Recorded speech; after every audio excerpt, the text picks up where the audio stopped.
Hi, everybody. My name is Laura Timbrook, and I'm a corporate health and wellness speaker.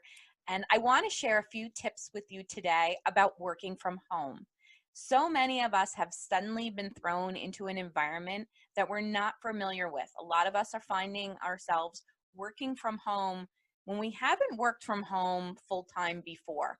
So I've been working from home since 2005. I started working from home through my corporate job, and then after that, in my own business, I've been working from home. And I've actually been working from home since 2006 with my husband full time.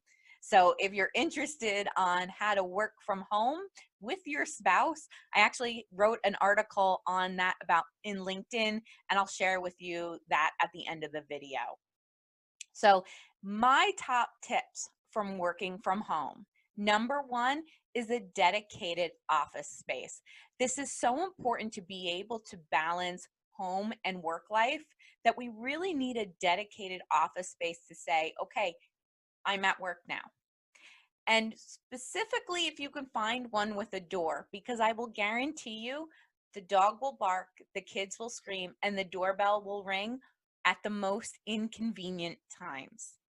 Tip number two is to set working hours. If in the office your normal working hours are 9 to 5 or 7 to 3, make sure when you're home you have similar working hours. It is very easy for home life and work life to blend all together. So knowing that at 5 o'clock you walk outside of that office and shut the door is really important, especially when we're dealing with stress management. Tip number three is take your lunch and coffee breaks. Now, I am really big on making sure people get proper nutrition. And for me, it's so important just for the mental well being and stress management to be able to walk away from your computer for a few minutes and take a breath, eat your lunch, and really act as if you're working in an office. Tip number four is get dressed. This really changes your mindset. Now, I know many of us that work from home, we get dressed from the neck up, and the bottom might be spandex shorts.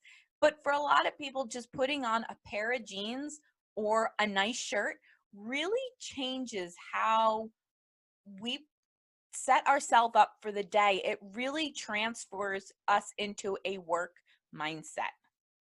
So tip number five is know what day it is. And this is for the people that specifically are in their own businesses.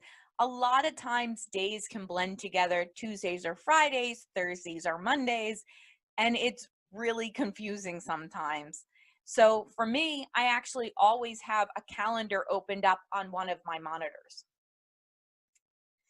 And then tip number six is social interaction. Listen, you're in these four walls all day long. It is really important that you're having some type of social interaction. And that could be going to the local cafe for lunch, stopping at the local Starbucks for a mid afternoon coffee, something that gets you out of the house and talking to a human being. It's great talking to people over the phone. Zoom has made it easier because now we can talk face to face, which is good, but it still doesn't replace basic social interaction that we all have known. And my top tip, bonus tip, is shower. It is so easy for us to roll out of bed in our pajamas and quick run to work after we grab our morning cup of coffee that it's suddenly 6 o'clock at night and we realize we never showered. And I know I am not the only person that has worked from home and has realized it's been 2 days since we last showered. So, to help with that social interaction, make sure you're showering. I hope you guys enjoyed this video. If you have more questions on working from home, or if you'd like to know how to work from home with your spouse, visit me on LinkedIn under Laura Timbrook and leave me a message if you have other questions, comments. I'd love to hear from you, and I'll talk to you soon. Have a good day.